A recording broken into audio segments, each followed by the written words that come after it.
Sir అంటే ఇప్పుడు ఈ మధ్య కాలంలో డిఏవి పబ్లిక్ స్కూల్ తీసుకున్న తర్వాత నిన్న హయత్ నగర్లో 10th క్లాస్ పిల్లలు 5గురు ఒక అమ్మాయిని అమ్మాయి వాష్రూమ్కి వెళ్తూ ఉంటే పాన్ సైట్స్ చూసి ఆ మూవీలో వాళ్ళు ఎలా చేశారో మనం అలా చేద్దామని చెప్పని ఆ అమ్మాయిని రేప్ చేయడం జరిగింది. అదంతా వీడియో తీసి అందులో ఒక అబ్బాయికి అవకాశం దొరకలేదని ఆ అబ్బాయి 50 మందికి ఆ వీడియోని పంపించడం జరిగింది.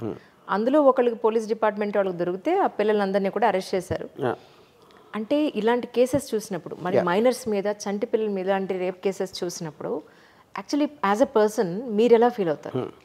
ఇప్పుడు ఇక్కడ పాయింట్ అండి, ఇప్పుడు డిజైర్ అనేది ఇప్పుడు ఇది దీని డీటెయిల్స్ ఎక్కువ నేను చూడలేదు మీరు చెప్పిన హిమాయత్ నగర్ది. బట్ ఇది కూడా సేమ్ పాయింట్. ఎందుకు పాయింట్ అంటే ఒక కోరిక ఉంటుంది. సొసైటీ సివిల్ చేసిన అంటే ఏంటి, మీకు ఎవరినో చంపేంత కోపం వచ్చేస్తుంది, లేకపోతే ఒక అందమైన అమ్మాయిని చూసి మీద పడిపోవాలనిపిస్తుంది. సివిలైజేషన్లో ఏంటంటే ఆ కంట్రోల్ చేసుకుని సొసైటల్ రూల్స్ అవతల వాళ్ళకి గౌరవం ఇచ్చి అర్థం చేసుకుని ముట్టుకోవద్దు లేకపోతే శిక్షిస్తాం. That is what civilize society. ఎప్పుడైతే ఆడికి ఎవరైతే చేశారో నేను పట్టుబడను లేకపోతే పట్టుబడకుండా నేను ఏదో చేస్తాను లేకపోతే అమ్మాయికి కావాలి మనకు చెప్పట్లేదని ఇలాంటి రకరకాల సమాధానం వాళ్ళే ఇచ్చుకుంటారు మోస్ట్ ఆఫ్ ద టైం. అప్పుడే మీరు చేయగలుగుతారు. ఎందుకంటే ఒక అమ్మాయిని డీహ్యూమనైజ్ చేయలేకపోతే మీరు ఉదాహరణకి నా కాలేజ్ టైంలో నేను ఇప్పుడు ఒక అమ్మాయిలో వస్తున్నారు అనుకోండి, నా ఫ్రెండ్ ఒకడు అరే అయ్యి వస్తున్నారా అనేవాడు. అయ్యని ఎందుకంటాడు, ఎందుకంటే డీహ్యూమనైజ్ చేసేవాడు. రైట్. ఎప్పుడైతే మీరు తను కూడా ఒక హ్యూమన్ బీయింగ్, తనకి ఫీలింగ్స్ ఉంటాయి, తనకి మదరు ఫాదరు ఫ్యామిలీ ఎవరో ఉంటారు, ఇవన్నీ మీరు ఆలోచిస్తే చేయలేరు.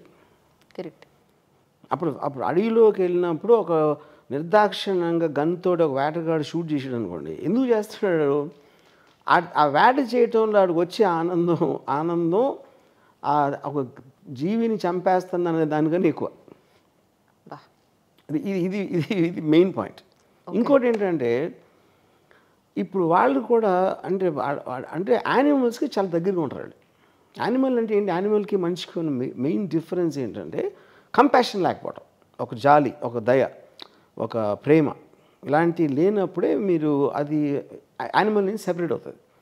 ఇప్పుడు పులి జింకని చూసింది అనుకోండి, అలా చూస్తుంది, అది కోపం ఉండదు ఏం ఉండదు, అంటే అది ఒక దాని భోజనం తినడానికి ఒక ప్రక్రియ, అంతకన్నా ఎక్కువ చూపెట్టదు ఎమోషన్. కరెక్ట్.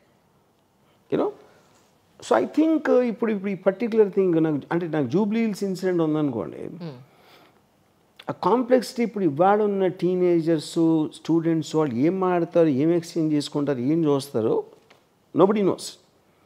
ఇప్పుడేంటి పాన్ ఎంత ఇన్ఫ్లుయెన్స్ చేస్తుంది అన్న దానికి వస్తే 1960s 70s నుంచి మేజర్ యూరోపియన్ సైకాలజిస్ట్ చేసిన దాంట్లో sexual liberation actually controls crime అని వచ్చారు అవగాహనకి. ఓకే, ఎందుకు అది పాన్ అనేది గ్రాటిఫికేషన్ కోసం చేస్తారు. అంటే అది ఒక బొమ్మ, జస్ట్ ఒక వీడియో బొమ్మ. అది ఎప్పుడైతే మీకు అన్కంట్రోలబుల్ సెక్షువల్ అర్జ్ వస్తే దాని నుంచి రిలీఫ్ పొందుతారు మీరు. అది దొరకనప్పుడు మీరు రియల్ అమ్మాయి దగ్గరికి వెళ్తారు. So actually pan is a bigger deterrent దాన్ని వెళ్ళకుండా.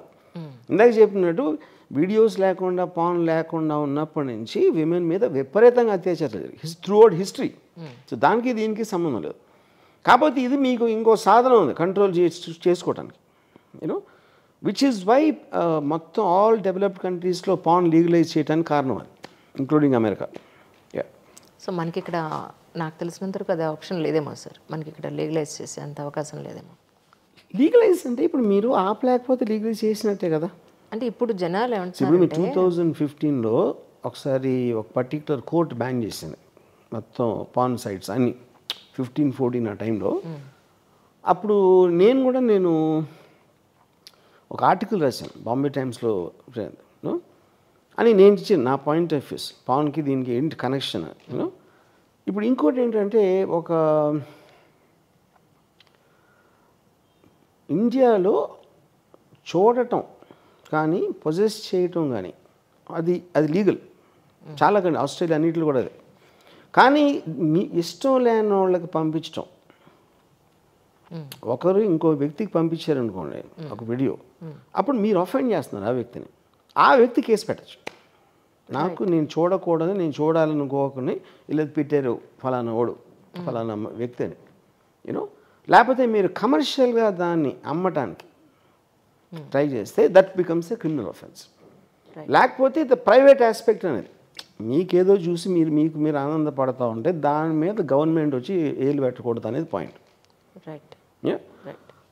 సో అప్పుడు ఏంటి ఇంకోటి సెక్స్ అనేది టాబూ టాపిక్ కాబట్టి ఎవరు దాని గురించి డేపీ డిస్కస్ చేసేంత ఇది తీసుకోరు. పాలిటీషియన్స్ కూడా భయం ఆ టాపిక్ బయటికి లాగడానికి. అందుకని చూసి చూడనట్టు ఒక బ్లైండ్ ఐ పెట్టేస్తారు. అంటే ఇక్కడ విషయం ఏంటంటే పాన్ అనేది వీడియోస్ అనేవి పిల్లల చేతుల్లో మైనర్స్ చేతుల్లో కానీ లేదంటే ఈ స్కూల్లో చిన్న చిన్న పిల్లలు చదివే వాళ్ళ అది కూడా చెప్తాను. ఇప్పుడు నేను 10th స్టాండర్డ్ 9th స్టాండర్డ్ నేను సెయింట్ మేరీ స్కూల్లో ఉన్నాను. అప్పుడు సెయింట్ మేరీ స్కూల్లో ఈ కార్డ్స్ లాంటి దాని మీద తెచ్చేవారు ఇమేజెస్. అది ఎవరు ఎక్కడ ప్రింట్ చేస్తే ఏమీ నాకు తెలియదు. ఫస్ట్ టైం నాకు గుర్తుంది. అండ్ అప్పుడు ఆఫ్కోర్స్ వీడియో లేదేం లేదు కాబట్టి కార్డ్స్ మీద ప్రింట్ ఉండేది ఫొటోస్. యూనో అక్కడ దానికి ముందు నుంచి ఒక మీకు ఇమేజెస్ అంటే టెక్నాలజీ లేనప్పుడు ఏంటి ఖజురోహో టెంపుల్లో ఉండే వేరే వేరే టెంపుల్స్ గోడల మీద ఉండే. అప్పుడు ఏంటి సెక్స్ నుంచి చాలా లైట్గా తీసుకున్నారు వాళ్ళు. రిప్రెషన్ ఎప్పుడు వచ్చిందంటే బ్రిటిష్ నుంచి వచ్చింది. ఇది ఒక పాయింట్. రెండో పాయింట్ ఏంటంటే పిల్లలు అంటారు మాట్లాడితే ఎంతసేపు ఏమంటారు పిల్లలు చూసేస్తున్నారు. ఇంకో క్వశ్చన్ ఏమడగాలి పిల్లలు చూస్తే ఏంటి అన్నారు. ఎందుకు మీకు సెక్షువల్ అవేకనింగ్ రాకపోతే పిల్లలకి అర్థం కూడా అవుతుంది ఇమేజ్ ఏంటో. నాకు బాగా గుర్తుంది ఏంటంటే ఏదో నేను మా మదరు కొంతమంది ఏదో మాట్లాడుతా వాళ్ళు ఏదో డిస్కస్ చేస్తా ఏదో ప్రపంచంలో అన్నిటికన్నా అందమైంది స్త్రీ అని చెప్పింది మా మదర్.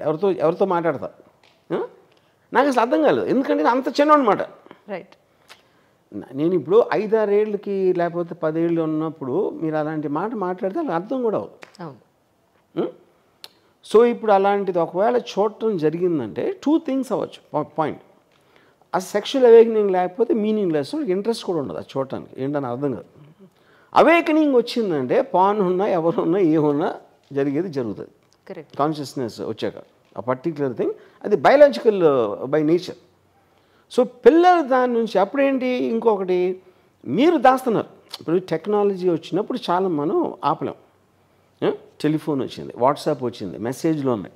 ఆ మెసేజ్ ఎవరన్నా చూసేస్తారని అది రికార్డ్ ఉంటుంది. ఇన్ని రకాలు అవుతాయి. ప్రతి టెక్నాలజీకి ప్రో అండ్ కాన్ ఉంటుంది. అప్పుడేంటి మీరు సీక్రెట్గా పెట్టకుండా చెప్పేయాలి. ఇప్పుడు సపోజ్ ఏంటి మనం సెక్స్ అనేది ఎవరు మాట్లాడకూడదు అని దాన్ని చెప్పినందుకు వాళ్ళకి క్యూరియాసిటీ పెరిగిపోతుంది ఏంటి అని. అప్పుడు ఎప్పుడైతే వాళ్ళకి కరెక్ట్ ఇన్ఫర్మేషన్ సోర్స్ నుంచి దొరకకపోతే వాళ్ళు దీనికి వెళ్తారు. ఎప్పుడైతే అది న్యాచురల్ ప్రాసెస్ కానీ ఆ న్యాచురల్ ప్రాసెస్లో కొన్ని డేంజర్స్ ఉంటాయి. ఆ డేంజర్స్ అని చెప్పాలి. తిండి చాలా బాగుంటుంది చూడటానికి తినటానికి, కానీ ఎక్కువ తింటే ఇది అవుతుంది, ఈ పర్టికులర్ డిష్ ఎక్కువ తింటే అది అవుతుంది అని చెప్తాం కదా.